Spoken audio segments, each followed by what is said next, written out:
Magandang hapon. Good afternoon, everyone. Kamusta na kayong lahat? Teka lang. Kailangan ko pala ng dalawang phone. Teka, kunin ko yung isa. Hi, Nak! Hi, Nakshi, Lilian. Magandang hapon. Sandali lang po ah.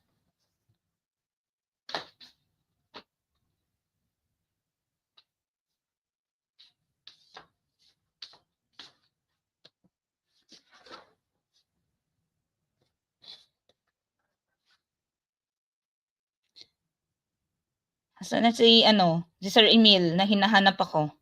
Hinahanap ako palagi. Kamusta? Hi po sa lahat ng mga mag-e-exam bukas, sa lahat ng mga nasa biyahe papuntang location na malapit sa kanilang mga testing center. I believe marami po sa inyo ang taga ibang lugar tapos kailangan pang bumiyahe papunta doon sa mga testing center tapos mga nag-hotel na lang 'no or nag-boarding house na lang, nag-rent na lang. Ay, teka lang.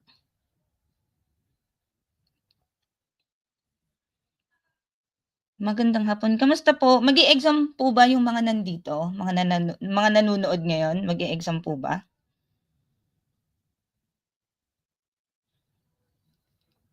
So this is just a short drill, free lecture po ito on life and works of Rizal. So this is just a 25 items na free lecture po natin. So this is also available in YouTube. So may mga nanonood sa Facebook and available din po siya sa ating YouTube channel. Yung YouTube channel po natin, same po ng pangalan sa ating Facebook. Ayun, may 4 na nanonood sa YouTube. Hi po sa 4 na nanonood sa YouTube. Magandang hapon po sa inyong lahat. Mag-e-exam po ba kayo tomorrow? We are praying for all of you, no? Para sa lahat ng mga magte-take ng board exam tomorrow. Naway isamahan kayo, gabayan kayo ng Panginoon sa inyong exam. Hi. So magparami lang po muna tayo saglit. Maya-maya. Hi, Ma'am Maya Katakutan. Hi po. So this is general education po hindi po ito majorship. Ang Jose Rizal, hindi po siya covered ng ating hindi ang life and works of Rizal, hindi po siya covered ng majorship natin. Siguro magiging part siya, hindi, oo, wala talaga. Hindi siya ang life and works of Rizal. So sa Gen Ed po talaga siya, general education po. Ma'am, paano po makapunta ng Egypt? Kailangan natin ng passport. Kaya niyo yan. Mapupuntahan niyo din ang mga lugar na gusto niyong puntahan. Sa ngayon, unahin po muna natin ang board exam. From Philippines ata going to Egypt, kailangan yung mag-apply ng visa. Kailangan yung mag-apply ng visa sa Egypt Embassy diyan sa Pilipinas. Dito kasi sa UAE, pag resident ka, visa on arrival ka. Depende din sa work, sa job position mo. Sabi, nung nag-check-in kami. Depende sa job, job category mo. Hi, Ma'am Nali. Kamusta? Hindi mo na ako binalitaan. Okay naman na? Goods na? Goods na tayo? Hi po. Ayun si Ma'am Maika nandito ulit siya sa YouTube. So available po ang live po natin today ay mapapanood po ninyo sa page, public po, and mapapanood nyo rin po siya sa YouTube. So after po ng live dito sa page, ang maiiwan na lang po ay yung sa YouTube po. Sir Hilas-Hilas, andito na ako. Sabihin nyo nga po sa group chat na nandito na ako. Please, Nakshi, Lilian, sabihin mo nga sa kanila sa group chat na nandito na tayo.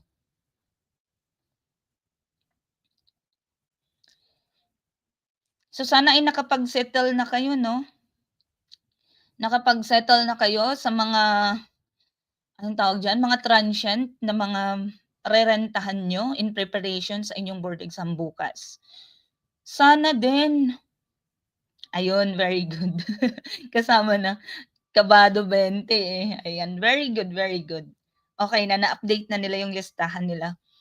Sana walang aberya bukas. I mean, walang ano ba, sana I'm praying na maging peaceful, maging okay yung flow bukas. Pero just in case sa mga mag-aano, mag-e-exam sa Maynila, agahan niyo na lang 'no, agahan niyo na lang. Kung ang call time niyo ay 6:00, agahan niyo na lang ng alis sa mga bahay ninyo kasi hindi natin alam yung magiging takbo bukas. Kasi may nababasa akong ano, may nababasa akong may rally something sa Luneta, ay diyan sa Maynila pa, may rally daw. So agahan niyo na lang, just to be on the safe side 'no. Ayan. Yes po, recorded. Yung recorded version po nito ay mapapanood po ninyo sa ating YouTube channel. Hi Nakshi, si Ma'am Cheryl. Si Ma'am Cheryl ay ako'y tuwang-tuwa. Since ano si Ma'am Cheryl, since 2023, sa first batch natin siya na ano, sa Soksay Panganay natin. Hi Ma'am. Hi Ma'am Terry, si Ma'am Terry din. Ma'am Terry, kakaano lang nila, kaka-oath lang nila. SPLE naman sila sa Kuwait. Hi po. Ayun. So, andito na po ba?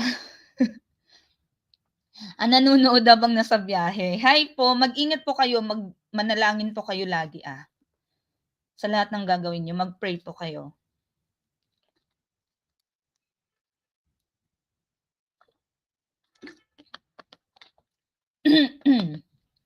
Yes, magandang umaga sa mga nasa Middle East. Umaga pa lang dito. Hi Ma'am Janice. Mama, sabihan mo po yung mga mag-e-exam sa Bangkok na may boost na isi-set up ang inyong kapatid kasama ang Eagles daw diyan sa Bangkok. So magse-set up sila ng boost, mamimigay sila ng snacks and lapis daw. Yeah, solid na solid din si Ma'am Cheryl. Ayan, yung boost, Ma'am Janice, ano yun, open po yun sa lahat. Open po yun sa lahat. So, hi, hello, hello. Magandang hapon, magandang umaga, magandang tanghali, magandang gabi kung nasaan ka man pong parte ng mundo. Kamusta? Hi. Basahin ko ba talaga yung nakaprolong na inang? Hi Nakshi. Nandito ulit tayo sa ating ano. Namiss niyo ba ako? Ang tagal na no, nung final coaching natin, August 30, so ilang araw nang lumipas, hindi niyo na ako nakita. Ngayon ulit. Ay, bakit? Ayan si Sir Emil. Si Sir Emil kasi pinipressure ako ni Sir Emil. Sabi niya, di ba magla-live ngayon? 2 p.m. Wait lang. Ayan. Sige. Teka lang, sorry Inaano yung lalamunan ko.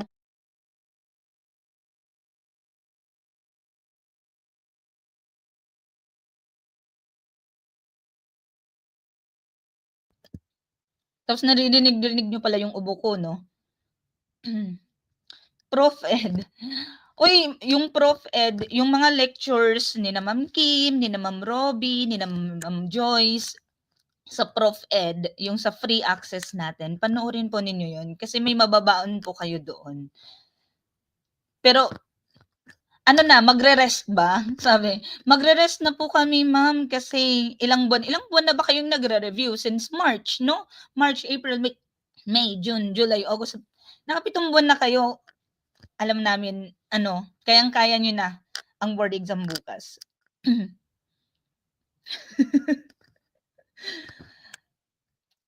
Yung asawa ko nanonood, nasa YouTube. Bakit? Bakit ka nandyan? Magpa-car wash ka na dyan. Magpa-car wash na.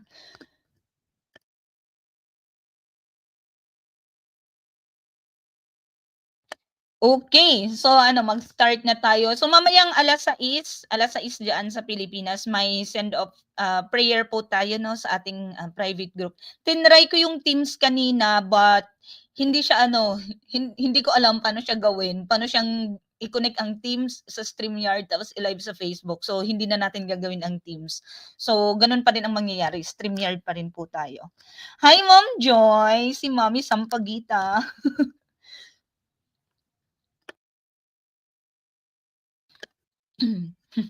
Si Sir Wacho. Sir, ipag-pray niyo po yung mga kapatid ninyo. July lang po ako nag-start. Laban yan. Laban yan.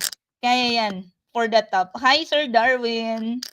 Hi nga pala kay Sir Ralph Jade na nasa Baguio, sana all. Shinout out. Hindi pala nagpaalam, no? Ang paalam dyan lang sa kapitbahay. Yes po, recorded po ito. Ang recorded version po nito ay magiging available po sa ating YouTube channel. Hello, Inang. It's good to be back. Sino ba to? Christine. Christine Jane. Hi! Hi po. Yes, Sir Ray. Nababasa ko yung message mo sa page kaso hindi kita ma-reply kasi nasa live po ako. Si Ma'am Robby naman ay nasa klase niya. May klase kasi siya ng ngayon pag Sabado. Sige na, start na tayo. Start na po tayo. Hi po sa lahat ng viewers natin dyan sa ating YouTube channel. Magandang hapon po sa inyong lahat. And sa ating 41 million viewers po na nasa Facebook page po natin. So this is general education po. Hindi po ito social studies majorship. So kahit sino, mga BEd, pwede po.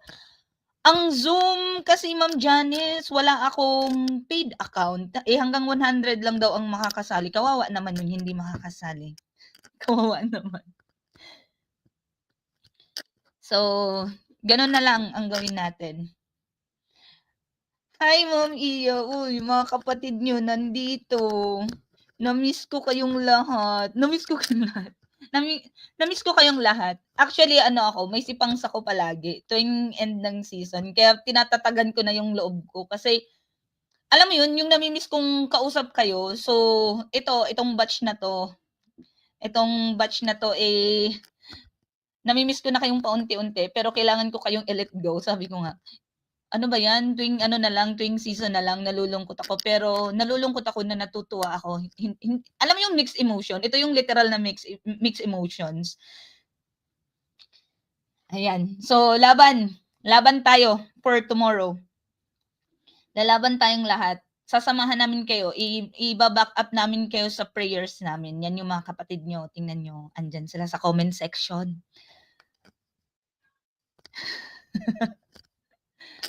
Ayan. So, okay. So, start na po tayo. Disclaimer lang po tayo, no copyright infringement intended. All information found belong to the rightful owner for educational purposes only. So, this is General Education Episode 1 kasi series po yung gagawin natin. So, si Ma'am Robby din ay magtuturo din siya ng Gen Ed na related po sa atin. So, Life and Works of Rizal. This is free let review and drills. New curriculum po natin ito. So, ako po si Inang Donna. Sa mga hindi pa po nakakakilala, ako po si Inang Donna. So, we passed and topped the board exam, the SPLE po, kasi nandito po tayo sa Middle East, noong 2023. So, top 4 po ang ating nakuhang place sa awan ng Panginoon. So, unit earner po ako, hindi po ako hindi po ako education graduate. So, unit earner po ako. Kaya malakas po ang paniniwala namin at ang faith namin na kahit hindi ka po education graduate, kaya niyong itap ang board exam. Kung nakaya po namin, nagawa po namin, naniniwala po kami, we believe with our whole heart na kaya niyo pong itap ang board exam. Nung nakaraang exam lang, nung March, may mga kapatid po kayong high rater. So mas mataas pa po yung rate nila ng majorship alone kaysa sa amin. And that is our purpose. Mula nung nag-start kami ni Ma'am Robby na magturo, ang purpose namin ay magkaroon ng mga let passers who will exceed kung ano man po yung rating na nakuha namin nung kami ang nag-e-exam. So we started to do the program na per subtopic or per subtopic yung tinuturo namin para isa-isa natin, mahimay-himay natin, lalo na para sa mga unit earner na kagaya namin.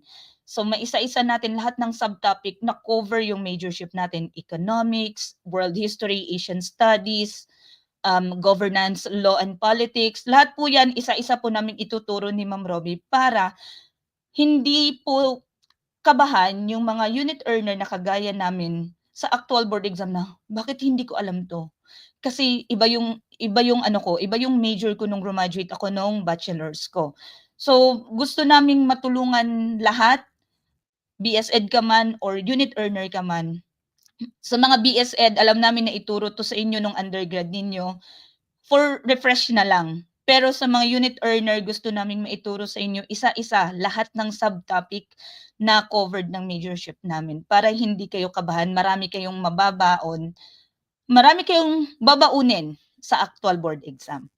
So ayan, so team ano tayo, team unit earner, team BS Ed, kaya natin 'to. Okay? So ayan. Yung kaba na nararamdaman nyo today, lalo na sa mga mag-e-exam bukas, yung kaba po na nararamdaman ninyo, valid po yan. Pero, this is what I keep on telling you, pagkatiwalaan nyo po yung preparation na ginawa ninyo. Pagkatiwalaan nyo po yung guidance na ibinigay sa inyo ng Panginoon, maipapasa nyo pang board exam. So, ayan, magkikita naman tayo ulit mamayang 6:00 ng gabi dyan sa Pilipinas, no, sa private group natin. So, yun. Okay. So, bago po tayo mag-start sa first item natin, para sa mga Soksay major po ito, i-introduce lang po namin yung program namin for March 2026. So, ayan po yung mag-start po yung program natin by October. So, 3 parts po yung magiging diagnostic test natin. Ipo-post po natin ng 5, 9 and 12 October yung 3 parts na diagnostic test natin. So, a total of 450 items yung magiging diagnostic test po ninyo. Tapos yung mga live sessions natin, which is magiging recorded naman siya para yung mga working natin ay mabalikan siya at their own pacing po kung saan mas convenient sa kanila. Tapos meron tayong mga practice test, meron tayong pre-board and final coaching. So for 500 pesos lang po, it covers everything. So from diagnostic hanggang sa send-off. Hanggang sa send-off. From diagnostic hanggang sa final coaching po, yun na po yung covered ng 500 pesos. Yung 500 pesos po ninyo, hindi po namin kayo bibigyan ng basta na lang. Okay? Ibibigay po namin yung best namin sa halagang 500 pesos po na babayaran po ninyo. So we want all of you to pass the board exam. We want all of you to get the license that you've been dreaming of. So, yan po yung pinaka-goal namin. So, ayan po. And this will be our schedule. So, ayan, ang first live lecture po natin will be on October 26. Pero yun nga po, yung diagnostic natin ay from October 5, 9, and 12 po natin ipopost. Ayan. And then, magkakaroon po kayo ng free access. Free access po sa mga recorded sessions natin ng Gen Ed at Proof Ed na mga topics. So yan po. So pang supplement lang po kasi alam namin mag-aaral pa kayo ng marami, but this is just to supplement po yung mga aaralin po ninyo. Okay? So yan po yung mga length ng videos na available po diyan.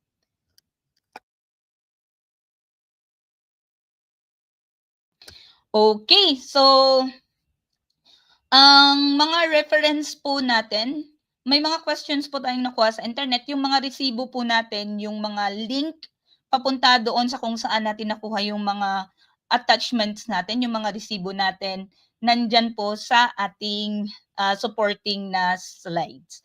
So, let's start with question number 1. So, write your answers sa comment section po. I-write nyo po yung answers nyo sa comment section and lagyan nyo po ng number. So, again, this is only 25 items. 25 items on life and works of Rizal. Alright. Question number 1. Ito na. What is the complete name of Rizal? A. Jose Alonzo Rizal A. Rialonda. B. Jose Protasio Mercado Rizal A. Rialonda. C. Jose Protasio Rizal Mercado E. Alonzo Rialonda. Or D. Jose Protasio Alonzo Mercado. Shout out sa aking nanay na nanonood. Again, number 1. What is the complete name of Rizal? A. Jose Alonzo Rizal E. Rialonda. B. Jose Protasio Mercado Rizal E. Rialonda. C. Jose Protasio Rizal Mercado E. Alonzo Rialonda. Or letter D. Jose Protasio Alonzo Mercado. Shout out sa aking nanay at alam ko ang pamangkin ko nanonood. Hi, Priya.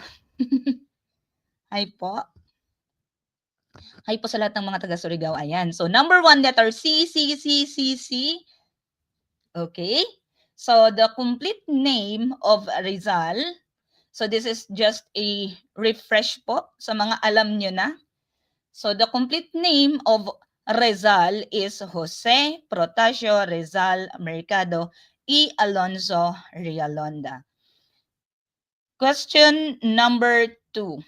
Rizal was born on June 19, 1861 in what town? A. Santa Cruz, Laguna. B. Calamba, Laguna. C. Kawit, Cavite. Or D. Binyan, Laguna.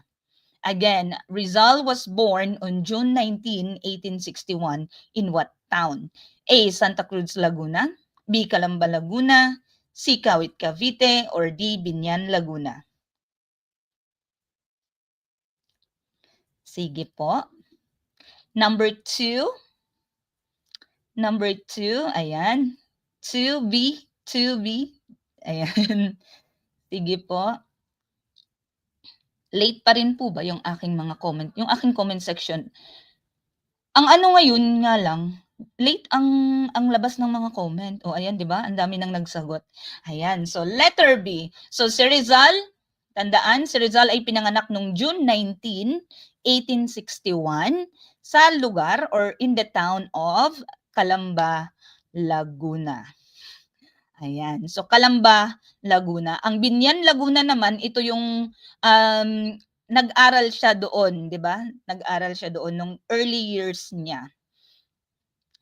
So, did you know that Jose Protasio Rizal Mercado y Alonso Realonda, or popularly known as Jose Rizal, was born on June 19, 1861 to Francisco Mercado and Teodora Alonso in Calamba, Laguna.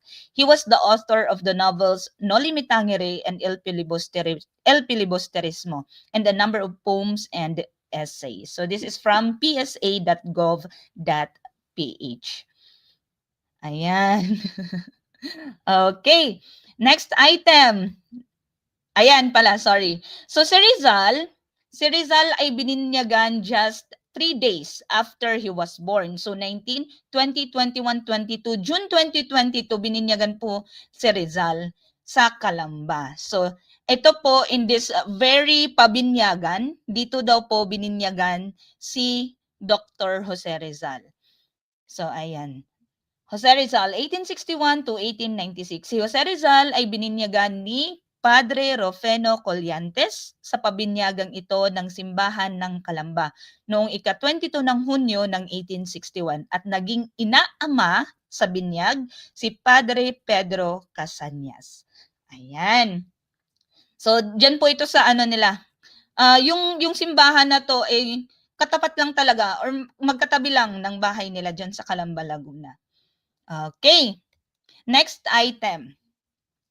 Before enrolling in Ateneo Municipal, Rizal studied under Justiniano Aquino Cruz in which town?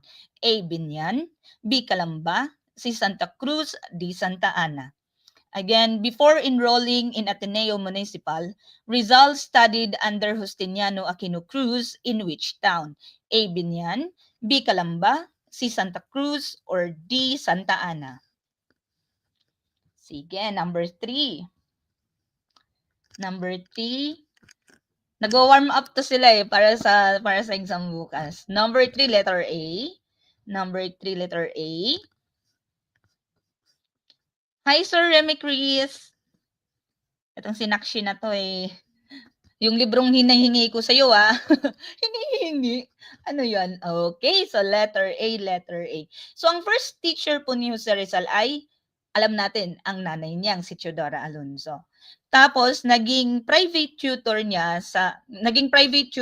sa bahay nila yung tatlong teacher. Si Maestro Celestino, si Maestro Lucas Padua, at si Maestro Leon Monroy. Dahil 'di ba few months lang ang itinagal ni Leon Monroy na matay siya, kaya nag-decide silang ipadala si Rizal sa Binyan, Laguna under Justiniano Aquino Cruz. So ayan, so sa Binyan po siya pinadala nung namatay si Maestro Leon Monroy. Ayan. Okay, very good, very good. Ayan na sa Rizal. The next morning, Pasiano brought his younger brother to the school of Maestro Justiniano Cruz. So this is from bayaningrizal.peerserver.com. Sa JRU po ito, sa Jose Rizal University. Next item, number 4. Results Ateneo School record was consistently excellent. What degree did he earn there? A. Bachelor of Philosophy, B. Bachelor of Science, C. Bachelor of Letters, or D. Bachelor of Arts. Again, results Ateneo School record was consistently excellent. What degree did he earn there? A. Bachelor of Philosophy, B. Bachelor of Science, C. Bachelor of Letters, or D. Bachelor of Arts. Hi, Sir Tuto. Ano ako eh. Hi, Sir Tuto. Wala. Makulbaan man taan ba? May top 1 na nanonood ba? Oy. Hi, Sir Tuto. Sa mga friends niyo po dyan na math majors, ayan si Sir Tuto. Top 1 po yan sa batch namin nung SPLE 2023. Si Engineer Tuto. Ayan. Mga math major po si Sir Tuto po ang ano ninyo. Kasangga. Hi, Sir. Magandang araw. Okay. So, ayan na. Number 4, magkakaiba na sila ng sagot. May D, may B, may A, may D. Wala bang pipili ng letter C? Walang pipili ng letter C. Bakit ayaw niyo sa letter C? Uy, piliin niyo naman yung letter C. Kawawa naman. Maiiwan siya. Walang pipili. Ako na lang. Alam na alam ang pakiramdam ng hindi pinili. Okay. So results Ateneo School record was consistently excellent. What degree did he earn there? So sa Ateneo po, ang kinuha po ni Rizal doon ay Bachelor of Arts. So Bachelor of Arts. So ito po yung pinaka-record mismo galing sa archium.ateneo.edu. So ito po, Bachelor of Arts. So dito, it should be noted that in 1877, according to the commencement program, there were 12 graduates who were awarded the degree of Bachelor of Arts, 9 including Rizal with the grade of sobresaliente and 3 with the grade of aprobado. So ito po yung table, ito po yung grades nila. So andito po si Gat Jose Rizal natin. Third to the last, and the ratings po niya ay sobresaliente. Ayan. So this is from archium.ateneo.edu. So ayan po. So Bachelor of Arts. All right. Next item, number 5. Rizal first studied medicine at which university in the Philippines? A. San Carlos University, B. Ateneo Municipal de Manila, C. University of Santo Tomas, or letter D. Colegio de San Juan de Letran. Again, Rizal first studied medicine at which university in the Philippines? A. San Carlos University, B. Ateneo Municipal de Manila, C. University of Santo Tomas, or D. Colegio de San Juan de Letran. Hi, Sir Mar. Pa-shout out po dyan sa South Korea. Si Sir Mar natin ay nasa Korea. Annyeonghaseyo. Okay. So number 5. Sir Emil, lagyan mo ng number yung sagot mo man ba? Lagyan mo man ba, uy? Hi, Sir Rodolfo. Shout out po. Sa mga gusto daw pong bumili ng sasakyan, i-contact niyo po si Sir Rodolfo. Ayan. So number 5, Rizal first studied medicine at which university in the Philippines? Doon po siya sa University of Santo Tomas. Again, University of Santo Tomas po. Rizal first studied medicine sa Pilipinas. Ayan. Alright. So letter C po. Rizal. Jose Rizal, ayan. Jose Rizal grew up in the colonial Philippines under the rule of Spain. In 1878, he enrolled in the University of Santo Tomas to study medicine. He then traveled to Spain and finished his studies at the Universidad Central de Madrid in 1884. So, yun. Okay? Next, this is from aao.org. So, pwede nyo pong anuhin tong link na to. Mababasa nyo po yung full article po dyan. Okay, so next item, number 6. Who accompanied Jose to pay homage to the Virgin of Antipolo to fulfill his mother's vow? A. Pasiano, B. Francisco, C. Manuel, or D. Juancho? Again, who accompanied Jose to pay homage to the Virgin of Antipolo to fulfill his mother's vow? A. Pasiano, B. Francisco, C. Manuel, or D. Juancho? Hi, Ma'am Kim. Si Ma'am Kim. Sa mga friends po ninyo na na English major, si Ma'am Kim hindi na kailangan ng ng marketing kasi magaling talaga si Ma'am Kim. Sinasabi ko sa inyo. So, English major, Ma'am Kim. Filipino major, si Ma'am Joyce Acosta. Math major, si Sir Tuto. Asan na yun si Sir Tuto? Si Sir Freddy yun. Tanlawan. Top 1 ng ating SPLE 2023. Ayan, okay. Thank you, Sir Rodolfo. Sabi ni Sir Rodolfo, legit tong online review. Madami akong natutunan dito. Gusto kong mag-pin kaso wala. Isa lang yung screen ko. Okay. Ayan. So, who accompanied Jose to pay homage to the Virgin of Antipolo to fulfill his mother's vow? Of course, walang iba kundi ang kanyang tatay na si Francisco Mercado. So si Francisco po ang sumama. So this is from Antipolo Cathedral.ph sa Facebook po nila. So on this day, June 6, 1868 po yung araw na yon.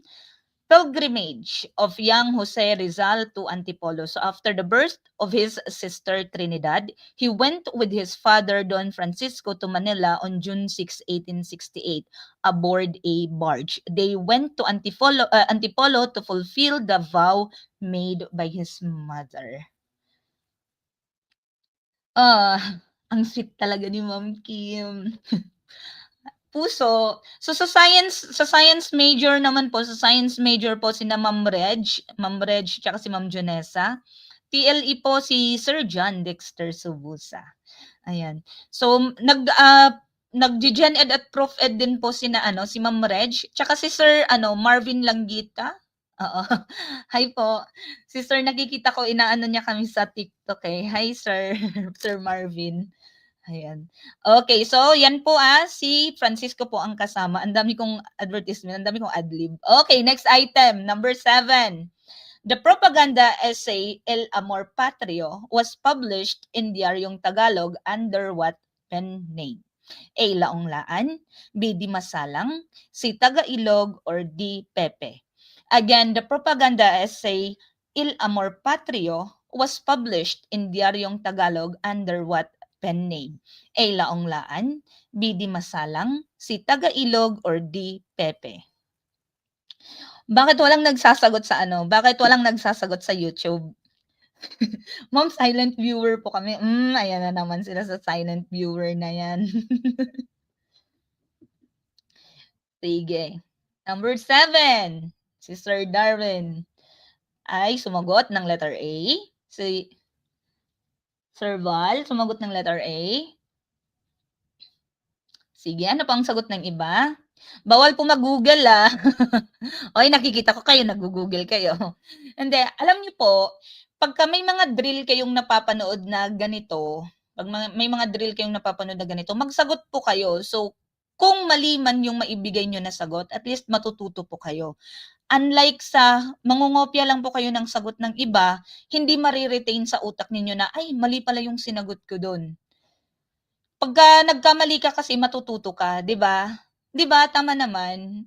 Sa lahat ng pagkakamali na nagawa mo matututo ka. There is learning. So, 'yan ang lagi naming ini-emphasize sa mga review sessions namin. It's okay na magkamali right now kasi nagre-review ka pa lang, but make sure that whatever mistake you've done na nagawa mo sa pagre-review, 'wag mo nang ulitin lalo sa actual board exam. Alright. So, the propaganda essay, El Amor Patrio, was published in Diaryong Tagalog under Laong-Laan. Ayan. So, Laong-Laan po ang gamit. niya. So this is from Gutenberg.org, Il Amor Patrio, Love for the Fatherland. Article published under the pseudonym Laong Laan in the Diaryong Tagalog, Manila, August 20, 1882. The first article he wrote in Europe. Ayan. Okay. So, next item, number 8. Number 8. What is the title of Rizal's unfinished third novel in Tagalog? A. Dapitan. B. Sa Aking Mga Kabata. C. Makamensa. Or D. Ang Maligaya. Again, what is the title of Rizal's unfinished third novel in Tagalog? A. Dapitan. B. Sa Aking Mga Kabata. C. Makameza. Or D. Ang Maligaya. Sabi ni Ma'am Kim, kung maliman kayo, at least at least daw parehas tayo. Joke. Ma'am Kim, hi. Hi. Ayan. Kina kinakabahan ako kasi andito yung mga coaches. Bakit kayo nandito, Sir Tuto, Ma'am Kim? Bakit kayo nandito? Andito pa si Sir Ray. Si Sir Ray naman ang top 1 natin, SPLE 2025. O, di ba? Bakit nandito kayong lahat? Bakit nandito ako kayong lahat? Sige lang. So, what is the title of Rizal's unfinished third novel in Tagalog? So, that is Makamisa. So, nahanap daw po ito kasama sa draft ng Noli Me Tangere or El Fili. Mamaya makikita natin. Kasama siya sa draft. So, akala nila hindi siya novel. Starting kasi ng novel na to ay Tagalog and then the later chapters were in Spanish na. So, kaya wala. Nasa 200 plus pages po ito. So, ayan. So, this is from Ambet Ocampo, ang aking Lodi Bells. Lodi ko yan si Sir Ambet. So, The Search for Rizal's third novel. So, this is also from archium.ateneo.edu.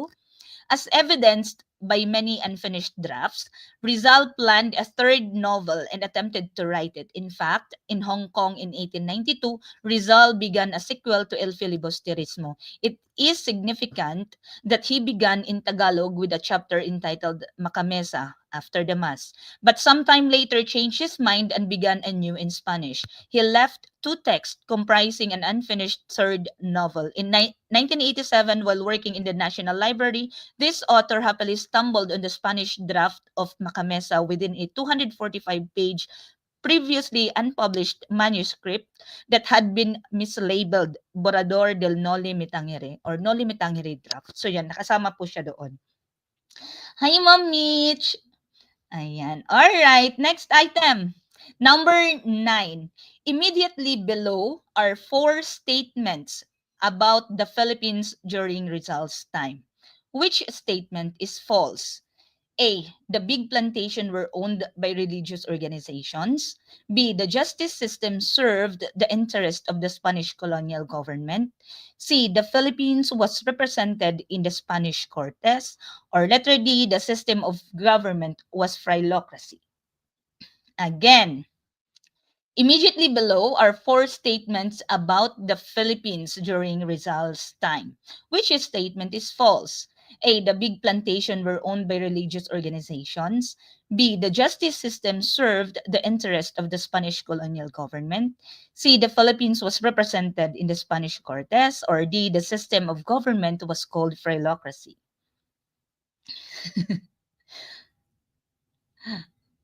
Natatakot ako talaga din sa mumultuhin, pero sige na. Bubulungan natin sila bukas, mga anak. Bubulungan natin sila sa mga tenga nila.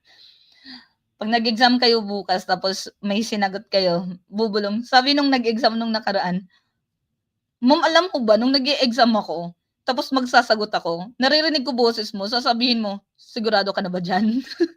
Ano, nagsasabi daw ako ng ganun sa tenga niya, hala ka diha. Okay. Okay. So, which statement is false? Yan po ay tama po sila. Letter C po. Kasi wala pong representation ang Filipino sa Spanish Cortes. So, ito po ang isa sa mga rason kung bakit nagkaroon sila ng movement na inaano nila, pinopropose nila na magkaroon ng harmony sa Pilipinas, na magkaroon ng pantay na karapatan ang mga Pilipino sa mga Espanyol, at magkaroon tayo ng representation sa Spanish court. So yan po yung pinaglalaban nila. So all the rest, ang hinahanap kasi natin dito ay, ayan na naman, magsusulat na naman ako, wag niyo akong tawanan na. Ang hinahanap natin dito ay false. So lahat ng to ay totoo na nangyayari nung panahon ng Espanyol, nung panahon ni Rizal, puwera sa letter C. Kasi yan po ang pinaglalaban talaga nila na gustong makamit nating mga Pilipino. Sabi ko sa inyo, ayokong magsulat kasi tinatawanan nila yung pagsusulat ko. Yung pagdo-drawing ko pala. Artist ako eh. Ayan. Number 10. Rizal's first love was A. Gertrude Beckett, B. Josephine Bracken, C. Consuelo Ortega, or D. Segunda Katigbak. Again, Rizal's first love was A. Gertrude Beckett, B. Josephine Bracken, C. Consuelo Ortega, or D. Segunda Katigbak. Sige. Hi po sa mga nasa YouTube channel. Wala talaga silang, hindi sila nagsasagot. Sabi na, bahala ka dyan, manunood lang kami. Nakshi, Maika, nakikita kita. Ayan. Okay, so ang greatest love ni Rizal ay si Leonor Rivera, 'di ba? Yung tinatawag niyang Taymis, si Taymis. So dalawang Leonora sa buhay niya, yung isa si Orang, yung isa si Taymis. So yung greatest love niya ay si Taymis. Yun po si Leonor Rivera na kinasal sa ibang tao kasi LDR sila at hindi nakakarating kay Leonor yung mga sulat ni Rizal kasi binlock ng nanay ni Leonor. Sabi ng nanay niya, lagay natin sa spam yung mga sulat ni Rizal para hindi makarating sa anak kong si Leonor, para magpakasal siya sa ibang tao. So ganun po yung nangyari, kaya hindi nagkatuluyan si Rizal at saka si Leonor Rivera. Ang first love ni Rizal, first love siya pero Segunda ang pangalan niya. Ayan, so letter D, Segunda Katigbak. So ang last na relasyon ni Rizal si Josephine Bracken. Siya yung sa dapitan. Siya yung nagkaroon ng anak kay Rizal, pero yung anak nilang si Francisco ay nabuhay lang ng saglit. Ilang oras lang? 3 oras? Pero namatay na rin. Na-spam Sir Tuto, sabi, i-spam natin to para hindi mabasa ni Leonor. Sorry, ganun. Paano mag-spam? Paano daw mag-spam ng mail nung panahon ni Rizal? Kinausap ng nanay ni Leonor Rivera yung master mail, yung nagdi-deliver ng mail, tapos sinabi, lahat ng sulat na galing kay Rizal, Bisaya man, oy. Lahat ng sulat na galing kay Rizal, huwag mo nang paratingin sa bahay namin. Ganun po yung pag-i-spam dati. So, ayan. So, Rizal's first love is Segunda Katigbak. Andito ang ating high rater, si Nakshi Jamaica. Alam nyo ba si Jamaica ay 91 ang rating sa major? Sana all. Ayun yung kartero. Binlock, sabi, ban ka dito, ganun. Oo, pinakasalan ni Rizal si Bracken bago siya in-execute nung December 1896. So ayan, so eto guys, malilito kayo kung alin diyan si Segunda Katigbak kasi magkamukha sila. Tingnan mo. Ayan, o 'di ba? Magkamukha lang sila halos. 'Di ba? Magkamukha lang. Ito si Segunda the first, ito si Segunda the second. Uy, ano 'yun? So Segunda Katigbak, first love never dies, they say. So sa bahay po 'yan ni Segunda uh, diyan sa Pilipinas. So pinuntahan namin yung nakaraang taon. Unless your first love is already engaged. So hindi namatay yung love ni Rizal kay Segunda kasi engaged na kasi si Segunda nung nakilala niya. Ah, 'di ba? 'Di ba malilito kayo? Alin ba diyan si Segunda? Oh my God. Sige, okay. Parehas pala kami manoon ni Segunda. Ay, sorry. Parehas pala kami ng mukha. Hala, kabahan kayo. Okay. Okay. So, ayan si Segunda ang kanyang first love. Sige, ang dami kong chismis. Okay. Next item. Number 11. Leonor Rivera, often called Rizal's greatest love, later married A. Henry Kipping, B. Andres Bonifacio, C. Juan Luna, or D. Jose Alejandrino. Again, Leonor Rivera, often called Rizal's greatest love, later married A. Henry Keeping, B. Andres Bonifacio, C. Juan Luna, or D. Jose Alejandrino. O diba, tuwang-tuwa kayo. Sinasabi ko sa inyo. Tuwang-tuwa kayo, no, sa picture, no? Ay, nako talaga. Ayan. Hi, Ma'am Jella. Ma'am Jella Espinelli.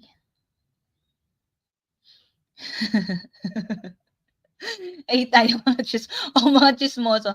Sir, alam mo ba Sir Tuto, kaming mga Soksay major, kami yung licensed professional chismoso at chismosa. LPT kami eh. Licensed Professional Chismoso at Chismosa. Okay, so 'di ba dahil binlock ng nanay ni Rizal yung kartero, wag mong paratingin yung mga sulat ni Rizal, na-convince niya ngayon si Leonor Rivera na pakasalan itong Englishman na ito. So Englishman, that is Henry Keeping. Pero saglit lang din kasi namatay lang din sa sakit si Leonor Rivera. So heartbroken si Rizal nung nalaman niyang ikinasal na ang kanyang greatest love. Pero dahil 'di ba LDR sila, marami na ding mga naging side chick, 'di ba? Doon sa ibang bansa. So nung time na 'yon na broken-hearted siya kay Leonor Rivera, kahit hindi pa siya kasal, broken-hearted siya. Mahal na mahal niya si Leonor eh. May nililigawan din siyang isang babae. Maganda tong babaeng to kasi hindi lang si Rizal yung nanliligaw. Pati yung ibang Filipinong mga elitista na nandun sa lugar na yon, nililigawan din yung babae na yon. Okay? So, ayan. So, ayan po si Leonor. Ayan, Teka. Ito, hindi ito Hindi ito. Ito. Ito po si Leonor. Ay, ano ba yun? Ito po si Leonor Rivera, ang greatest love na Rizal. So when Rizal was studying in Europe, Silvestra bribed the postmaster in the Philippines. They had an agreement that he would block all the letters of Jose to Leonor and vice versa. Thus, the lovers never received correspondence for a long time. Rizal thought that Leonor might have fallen in love with another man, and Leonor thought that Rizal must have had another girlfriend abroad. With this, Silvestra was able to convince Leonor to marry a foreigner, the Englishman Henry Keeping. He's the engineer who built the Manila-Dagupan Railway. When Leonor and Jose learned about Silvestra's size, it was too late. The wedding cannot be canceled anymore. So, ayun. Okay. Nakikita mo si Sir Emil. Hoy, Sir Emil, Hoy, si Sir Emil ay ano, ang tawag dito, sikat talaga. Naku, Sir Emil, sinasabi ko sa'yo, apo ka ba sa kalingkingan? Apo sa kalingkingan. Okay, next item, number 12. December 30 is Rizal Day. It was first celebrated in A. 1897, B. 1898, C. 1896, or D. 1901. Again, December 30 is Rizal Day. It was first celebrated in A. 1897, B. 1898, C. 1896, or D. 1901. Sir Emil, pagtanggol mo yung sarili mo, di kita may pagtatanggol, bahala ka dyan. Anong sagot dito sa number 12? Dali na. Ala, bawal mag-Google. May nakikita ko kayo, nag-Google kayo. Ma'am, ano yun? Nag-laser beam yung mata ko. Nakikita ko kayo. Okay, so ano pong sagot natin dito? Ang Rizal Day daw was first celebrated kailan? Anong taon? Anong taon? Sigurado ba sa letter B, Sir Emil? Sigurado ba kayo sa letter B? Sir Darwin, Ma'am Kimberly?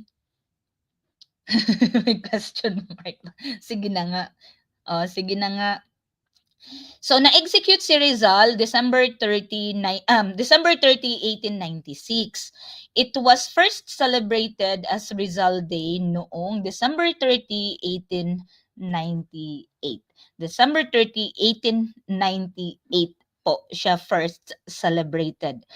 Ayan. So the first ever celebration of Rizal Day in the Philippines was held in Manila on December 30, 1898 by the Club Filipino, which coincided with the unveiling of the Rizal Monument in the town Dait in Camarines Norte. The monument was the first ever erected in honor of Rizal. All right. So 1898.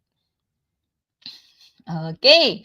Next item. So this is from the National History, no, in hcp.gov.ph. Next item. Number 13. Who financed the publication of Noli Me Tangere in Berlin? A. Marcelo del Pilar, B. Valentin Ventura, C. Maximo Viola, or D. Ferdinand Blumentritt. Again, who financed the publication of Noli Me Tangere in Berlin? A. Marcelo del Pilar, B. Valentin Ventura, C. Maximo Viola, or D. Ferdinand Blumentritt. Hi, Ma'am Robbie! Break time. Si Ma'am Robbie ay nasa klase ngayon eh. Sige. Number 13, letter C. Walang question mark to. Letter C, letter C, letter C. Guys, i-like and subscribe nyo po ang aming YouTube tsaka Facebook page. Kasi gagawa po kami ng series of lectures, free lectures on general education. And baka Prof. Eden, si Ma'am Robbie. Hi, Ma'am Robbie. Ayan. So, gagawa po kami ng series ng lectures free for Gen Ed and Prof. Ed. So, i-like, subscribe po ninyo ang ating YouTube at Facebook page. Okay? Thank you so much po. I-ano nyo din po, i-share nyo din po sa mga friends ninyo. Sige na, please bitaw ni. Okay, so who financed the publication of Noli Me Tangere? Siya din po ang unang nakabasa ng Noli Me Tangere. So that is Maximo Viola. If I'm not mistaken, that's 300 peso? Sa next na series natin naman, i-ano natin yung ibang details, no? Kasi ito ay episode 1 pa lang naman ng ating Life and Works of Rizal. So, who financed the publication of Noli Me Tangere in Berlin? That is Maximo Viola. Rizal was at that time worried with his financial inability to publish the Noli Me Tangere, and even considering aborting his plan of publishing the novel by destroying the manuscript. Noli Me Tangere is a vanguard of Filipino nationalism in the form of a novel which invokes equal rights for the Filipinos in order to get back their self-confidence. The novel brings to light the social woes in the country during Rizal's time and come up with appropriate reform to various sectors of the society, such as the education of the people, assimilation of Western culture, and appreciation of their native traditions. Convinced with the worth of the novel and its purpose, Viola funded the cost of the publication himself. An initial 2,000 copies of the novel were printed in 1887. In deep gratitude, Rizal gave him the galley proofs and the first published copy. So this is from the National History, nhcp.gov.ph. Ayan. So tama no, 300 pesos for 2,000 copies. So tama nga, tama yung naalala ko. 300 pesos for 2,000 copies po yung naiprint nila noong 1887. All right. Next item, number 14. The central message of Rizal's life and writings can be summed up as A. Submission to colonial authorities, B. Peaceful reform through education and enlightenment, C. Isolation from foreign influence, or D. Armed struggle is necessary. Again, the central message of Rizal's life and writings can best be summed up as A. Submission to colonial authorities, B. Peaceful reform through education and enlightenment, C. Isolation from foreign influence, or D. Armed struggle is necessary. Number 14.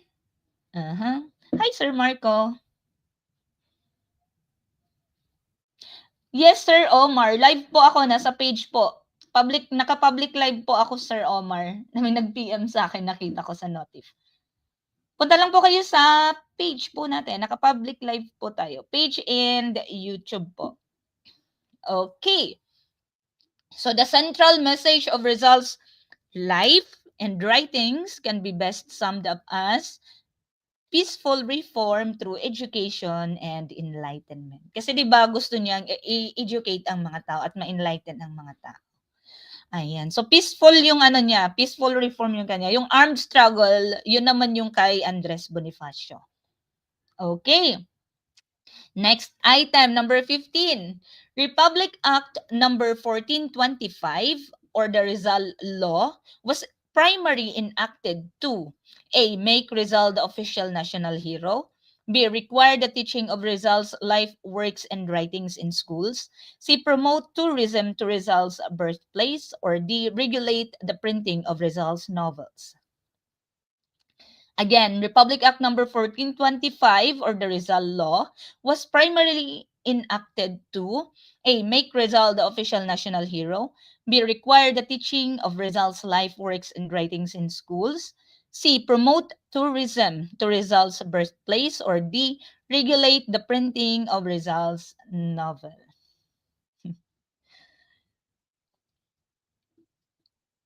Tatanungin ko sana si Sir Marco kung, Bisaya ka ba, sir? Isiging-siging ka namin, sir. Alam mo yung siging-siging? Sa amin kasi pagka kinakabahan, sinisiging-siging yun. Siging-siging, ginaganon. Ano yun? Bisaya can relate. Bisaya can relate.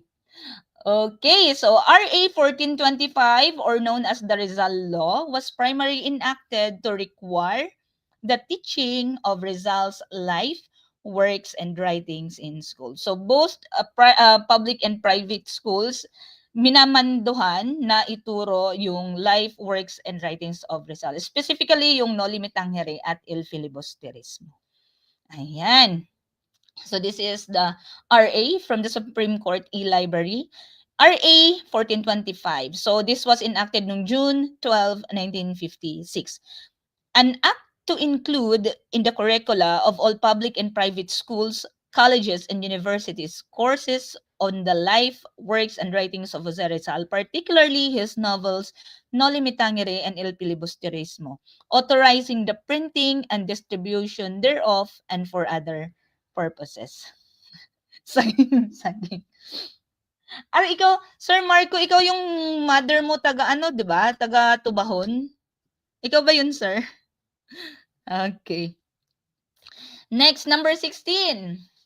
Spanish critics called Noli Me Tangere because of the following reasons, except for. So Spanish critics called Noli Me Tangere because of the following reasons, except for A. Attack on the Catholic Church. B. Attack on the wrong Filipino values. C. Attack on the Spanish government. Or D. Attack on the priors. Again, Spanish critics called Noli Me Tangere because of the following reasons, except for A. Attacked on the Catholic Church. B. Attacked on the wrong Filipino values. C. Attacked on the Spanish government. Or D. Attacked on the friars. Hi, Nakshi! Hi, Ma'am Renalyn! Kamusta ka po? Nakakatuwa, nakikita ko ulit yung mga pangalan nyo sa comment section. Yung mga ano natin, yung mga LPTs na natin nung nakaraan. Nakikita ko ulit sila. Na-miss ko kayo. Okay. Alright. So, pinatawag ng mga Spanish critics, kinol for nila yung Noli Me Tangere kasi it is attacking on the Catholic Church. It attacks on the Spanish government and it attacks on the friars. So, ang except po natin dito, except for ay letter B. Ayan. Except po ang hinahanap natin, so that is letter B. Kasi hindi naman nag-a-attack ang Noli Me Tangere on the wrong Filipino values. Yes, except po ang hinahanap natin. Tandaan niyo po sa actual board exam, lagi niyo pong bantayan yung mga tanong. May mga items kasi na nakakaligtaan natin, except pala ang hinahanap. So, sayang yung one item. Lalo na sa major, sa Prof. Ed. Kasi 40% of your actual final rating comes from your Prof. Ed and your majorship po. Okay? Namimiss ko po kayo. Ayan. Magkaka-item na po kayo. In Jesus' name. Ayan. So, the social cancer, also known as the Noli Me Tangere, novel by Filipino political activist and author Jose Rizal, published in 1887. The book, written in Spanish, is a sweeping and passionate unmasking of the brutality and corruption of Spanish rule in the Philippines. So, ang Noli Me Tangere ay nanggaling sa Bible. So, from John 20:13 to 17, yung verse po diyan na sabi ni Jesus, 'di ba? Wag mo akong salingin, 'di ba? Touch me not, I am not yet ascended to my Father, but go to my brethren and say unto them, I ascend unto my Father and your Father, and to my God and your God. So yan po yung verse. Diyan po kinuha yung title na Noli Me Tangere. So ang English ano po niyan ay touch me not, or wag mo akong salingin in Tagalog. All right. Next item, number 17. During his stay in Heidelberg, Rizal wrote a poem about the Neckar River that reflected both his homesickness and admiration for German landscapes. What was the title of this poem? A. Mi Ultimo Adios. B. Mi Retiro. C. On Recuerdo a mi Pueblo. Or D. A las Flores de Heidelberg. Again, during his stay in Heidelberg, Rizal wrote a poem about the Neckar River that reflected both his homesickness and admiration for German landscapes. What was the title of this poem? A. Mi Ultimo Adios. B. Meritero. C. On Recuerdo a mi Pueblo. Or D. A las Flores de Heidelberg. Asa na yun? Minabasa ko. Asa na yan?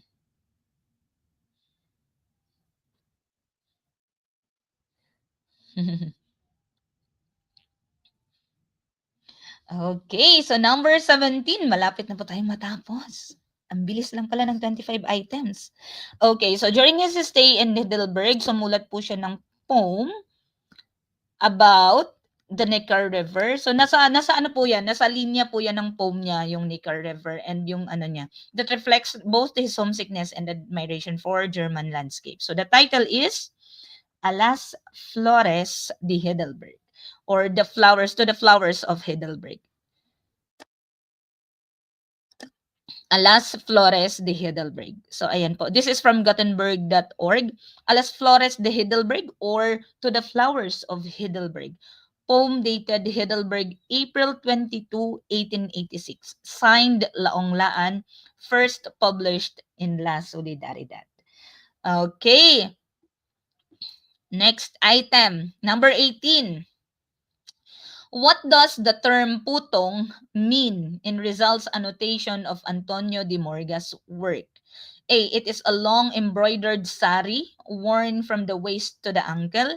B. It is like a crown made of cloth wrapped around the head. Letter C. It is a body covering. Or letter D. It is a long linen cloth with intricate designs. Again, number 18. What does the term putong mean in Rizal's annotation of Antonio de Morga's work? A. It is a long embroidered sari worn from the waist to the ankle. B. It is like a crown made of cloth wrapped around the head. Letter C. It is a body covering. Or letter D. It is a long linen cloth with intricate design. Hi, Nakshi! Ma'am Rayela, loves you. Chup-chup mama. Tapos na intrams niyo, ma'am? So, the writings of Antonio de Morga, yung Sucesos de las Islas Pilipinas, yung Sucesos ni Antonio de Morga, nag-annotate si Rizal. Kasi sabi niya, may mga maling mga ano dito. So, doon, mga naka-itemize kung ano yung ginawa niya ng annotation. So, yung putong daw, isa sa mga binigyan niya ng correction, binigyan niya ng proper na parang definition. Sabi niya doon, letter B daw. It is like a crown made of cloth wrapped around the head. So kung mapapansin niyo, 'di ba, may mga ibang mga Indians ngayon, mga nasa Sikh ata yung religion nila. 'Di ba meron silang parang headband. So majority of these people came from Punjab area of India. 'Di ba? Even before time, even before the coming of the Spaniards pala, even before the coming of the Spaniards, we were already trading with the Arabs, with the Chinese, and with the Indians. Kaya 'di ba yung baybayin natin, it's very similar sa Sanskrit ng India. Kasi nga we were already trading, our ancestors were already trading with this lahi, no? Yung mga Arab, Chinese, and Indians. So, sabi ni Rizal doon, ang putong daw, it is like a crown na ni-wrap around sa head. So, this is the actual na sinulat niya doon sa kanyang annotation. So, item number 220 siya. They wrapped it in different ways, now in the Moro style, like a turban without the top part, now twisted and turned in the manner of the crown of a hat. Those who esteemed themselves valiant let the ends of the cloth elaborately embroidered fall down to the back to the buttocks. In the color of the cloth, they showed their chieftaincy and the device of their undertakings and prowess. So no one was allowed to use the red putong until he had killed at least one man. So, and in order to wear them edged with certain edgings, which were regarded as a crown, they must have killed 7 men. So, iba-iba pala ang pagkakasuot ng putong na to. So, even now, any Indian is seen to wear the balindang in the manner of the putong. Putong signifies in Tagal to crown or to wrap anything around the head. This is according to Rizal. So this is from Gutenberg.org. Pwede niyo pong i-kopya yung URL na to. Dadalhin po kayo neto doon sa annotation ni Rizal sa sinulat ni Antonio de Morga. Medyo mahaba po siya kung gusto niyo lang basahin. Ayan. Okay. Next, number 19. Which idea about Rizal's desire for the Filipinos and considerations for Spanish is true? A. Spain is capable of effecting change and grant reforms for the Philippines. B. The Filipinos lived and will continue to live as a free nation. Letter C. Filipinos and Spaniards could live together in harmony. Or letter D. Philippine independence and emancipation. Again, which idea about Rizal's desire for the Filipinos and considerations for Spanish is true? A. Spain is capable of effecting change and grant reforms for the Philippines. B. The Filipinos lived and will continue to live as a free nation. C. Filipinos and Spaniards could live together in harmony. Or letter D. Philippine independence and emancipation.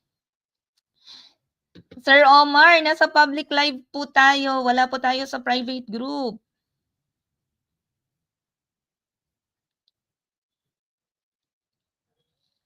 Wala po tayo sa private group. Tawagin niyo po.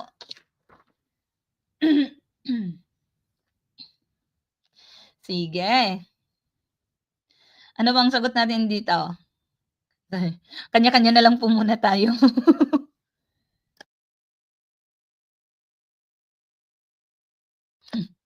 Sabi, magkanya-kanya na lang po muna tayo ng sagot sa item na to. Number 19. Sige, paano pang sagot ng iba? Sige po, sige po. Ano pang sagot natin? Sige. Bakante pa po ang C at ang D. Sige, bakante pa po ang C at ang D. Sino pong pipili?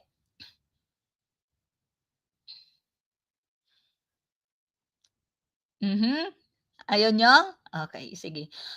Which idea about Rizal's desire? Saan na yung pansulat ko? Magsusulat na naman ako. Ano ba yan? So, which idea about Rizal's desire for the Filipinos and considerations for Spanish is true? So, alin daw po dito?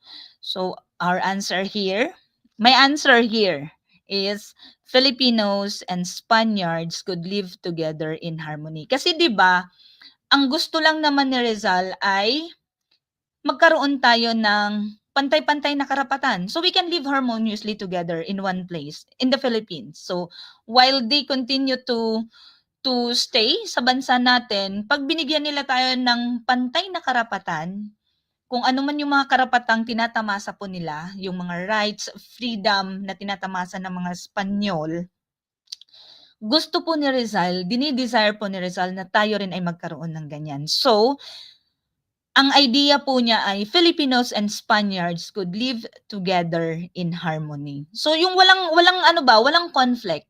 So, andyan ang mga Espanyol, andyan ang mga Pilipino, and we can live harmoniously. So, yan lang naman po ang dinidesire ni Rizal. Okay? Hi, Nakshi! Ayan. So, Spain is capable of effecting change and grant reforms for the Philippines. I don't think so na ito po yung desire ni Rizal. So, ang pinaka na sagot ay letter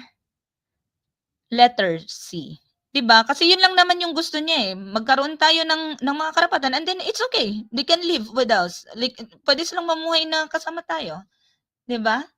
So, ayan. Simpleng ganun lang yung reasoning, yung idea niya, yung desire niya. Okay, so next item. Ay, ayan pala. So this is from the Gulf News. So ang agenda lang naman ni Rizal, So these are 12 facts you need to know about Philippines national heroes. So agenda.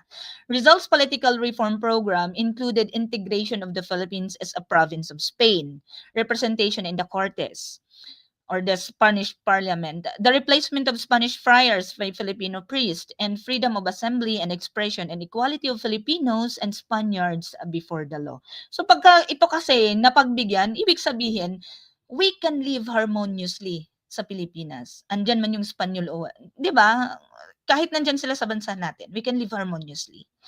So ayan. So this is from gulfnews.com. All right, next item, number 20. The following are known titles of Dr. Jose Rizal, except A. The Pride of the Malay Race, B. The First Filipino, C. The Great Malayan, D. Servus Servorum, D. Again, the following are known titles of Dr. Jose Rizal, except A. The Pride of the Malay Race, B. The First Filipino, C. The Great Malayan, or D. Servus Servorum, D.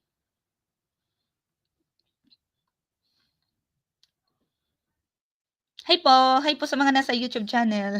Nag-hi ulit ako. Nag-hi po ulit ako. Sige, number 20. Sabi, letter A, letter D, letter A. Hala ka, sir. Kinopya yung sagot mo, sir. Okay. So, may sumagot ng A, may sumagot ng D, A, D. Sige, ano pong sagot ng iba? Hi, Ma'am Dean. Okay, D. Sir Ken, lantaw, aragod na si Sir Hilas, oh. Okay, so the following are known titles of Rizal, except, so except po ulit ang hinahanap natin, alam nyo na si Rizal is the pride of the Malay race, the first Filipino, and the great Malay. So, ang hindi po title ni Rizal ay Servus Servorum D. Kasi ito yung sa mga sa mga papals. Sa mga yung sa Catholic sa church, 'di ba? The servant of the servants of God. So ito po ay title na binibigay sa mga papa.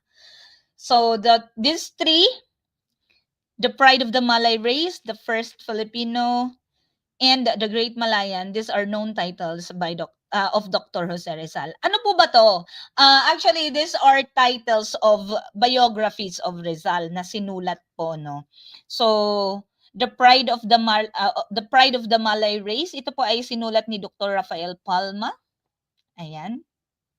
So, translated from the original Spanish of Dr. Rafael Palma. A biography of Jose Rizal. So, the pride of Malay race. So, this is from archive.org. Next, the first Filipino, ayan, si Rizal po yan. The award-winning biography of Jose Rizal by Leon Maria Guerrero. So this is also from archive.org. And lastly, The Great Malayan. Huwag niyo po tingnan yung presyo. 9,300, ang mahal pala niya. Pero feeling ko maganda yung book na yon. Ang mahal niya. So, The Great Malayan by Carlos Aquino. So, first pinned for the 1938 Commonwealth Biography Contest. Ayan. Okay. So, yung tatlong yun ay ano niya, hoy, bakit yan yung pinag-uusapan niyo? Okay, number 21.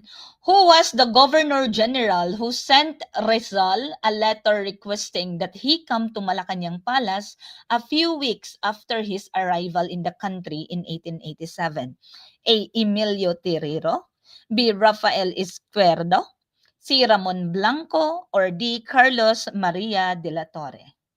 Again, who was the Governor General who sent Rizal a letter requesting that he come to Malacanang Palace a few weeks after his arrival in the country in 1887? A. Emilio Terrero, B. Rafael Izquierdo, C. Ramon Blanco, or D. Carlos Maria de la Torre?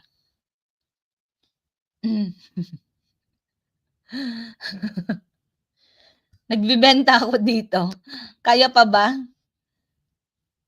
Okay, number 21, letter A daw, sabi ni Sir Darwin. Letter B, sabi ni Ma'am Dean. Number 21, letter A, sabi ni Sir Emilio. Letter A daw kasi hindi familiar. Napakagaling. Sige na, anong sagot po nila dyan? Hula lang, hula lang. Wala namang mawawala. May 62 million viewers tayo. May 62 million viewers tayo, pero ilan lang nagsasagot? 4?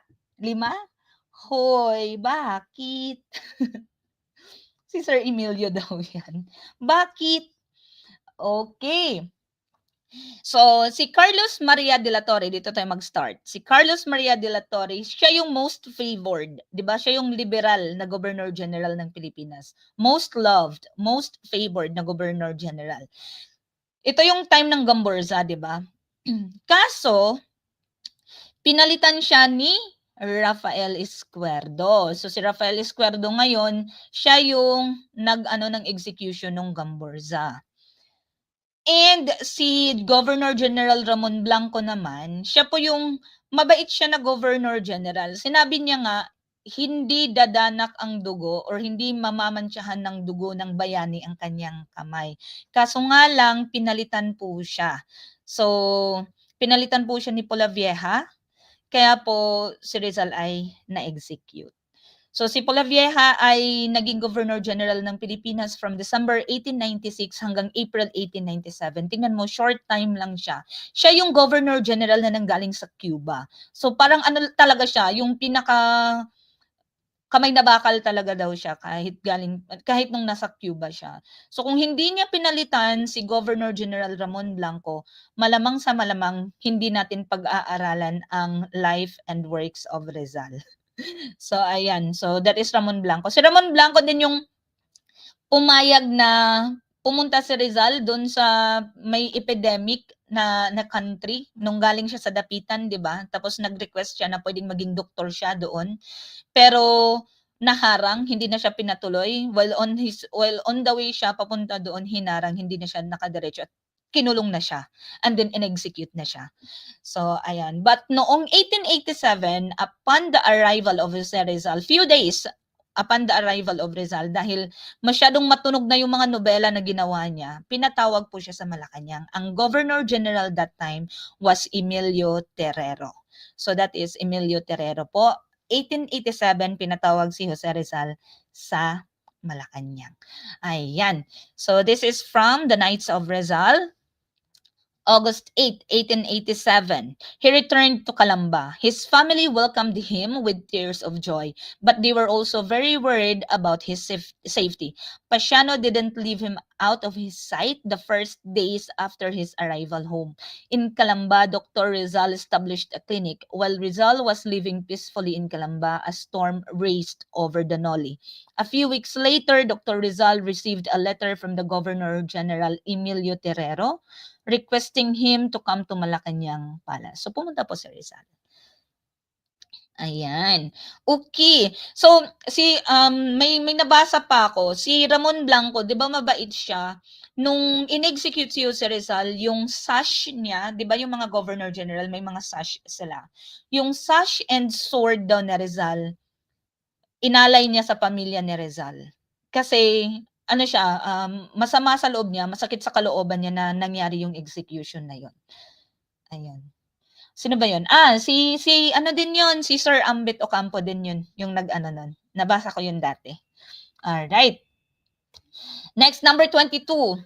Rizal deleted this chapter in the Noli entitled Blank to economize its printing. A. In the wood. B. A social gathering. C. In the church. Or D. Elias and Salome. Again, Rizal deleted this chapter in the Noli entitled Blank to economize its printing. A. In the wood. B. Social gathering. A social gathering. C. In the church. Or D. Elias and Salome. Mhm. Hi, ma'am. Hi, Ma'am Rina May. Rina May. Hi po. Yung mga nagko-comment, nababasa ko po yung mga pangalan ninyo. Ayan. So, aling chapter po? So, yung No Limit Tangere and No Limit Tangere, meron siyang 64 chapters. No, meron siyang 64 chapters. Hindi kasama itong chapter na ito. May tinanggal siya para makatipid daw. Pero ito kasi daw ay parang love story niya. Sabi, love story niya. Kaya parang, sige, wag na. Hindi na kailangan. Parang ganun. So, that is Elias and Salome. So, in the wood, this is chapter 24. A social gathering, this is the first chapter. And in the church, this is chapter 30. So, that is Elias and Salome. Yan po yung tinanggal na chapter. Okay. Elias and Salome. Most of us are acquainted with Dr. Jose Rizal's classical novel No Limit Tangere, finished in Berlin on February 21, 1887. This volume is acclaimed as the Filipino Bible of nationalism and the most precious relic of the free Filipino people. What the average reader is not so familiar with is the fact that there was an unpublished chapter from the original No Limit Tangere manuscript entitled Elias and Salome. So this is from repository mainlive.upd.edu.ph. Ayan. Next, number 23. Which term means an affectionate one and is a type of character that is mostly associated with Filipino women? A. Graciosa. B. Carissimo. C. Cariñosa. Or D. Filosopo. Again, which term means an affectionate one and is a type of character that is mostly associated with Filipino women? A. Graciosa. B. Carissimo. C. Cariñosa. Or D. Filosopo. Ay, dumami sila sa ano. Dumami na sila sa ano, sa YouTube. 19 million na sila. Hi po sa 19 million na nanonood sa YouTube. Si. Okay. Kaya 'di ba yung sayaw na Cariñosa, the affectionate one. So that is letter C, Cariñosa. Okay. So number 23, that is Cariñosa, the affectionate one. Okay, very good. Number 24. On August 22, 1883, Rizal wrote a lovely poem entitled A la Señorita C.O.A.R. Who was he dedicating the poem to? A. Consuelo, B. Concepcion, C. Pilar, or D. Leonor Rivera? Again, on August 22, 1883, Rizal wrote a lovely poem entitled A la Señorita C.O.A.R. Who was he dedicating the poem to? A. Consuelo, B. Concepcion, C. Pilar, or D. Leonor Rivera? Hi, Ma'am Emil. Ma'am Imelda. Ingat po sa biyahe. Love you. Chup-chup, mama. God bless po. Okay, ano pong sagot natin dyan? Mhm.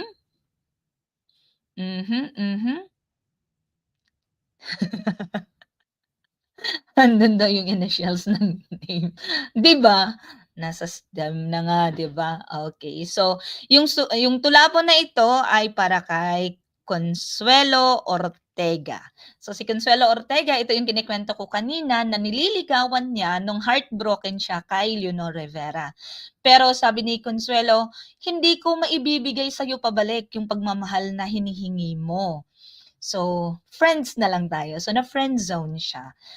Pero si Consuelo daw ay namatay mag-isa doon sa Spanya. Sabi doon sa nabasa ko. So marami siyang manliligaw, hindi lang si Rizal, kahit yung mga kasamahan niyang mga reformist, mga nanliligaw din sa kanya kasi maganda siya. Ito po siya. Oh, 'di ba? Ang tangos ng ilong niya. Ang ganda ng kilay niya. So yan po si Consuelo Ortega A. Rey.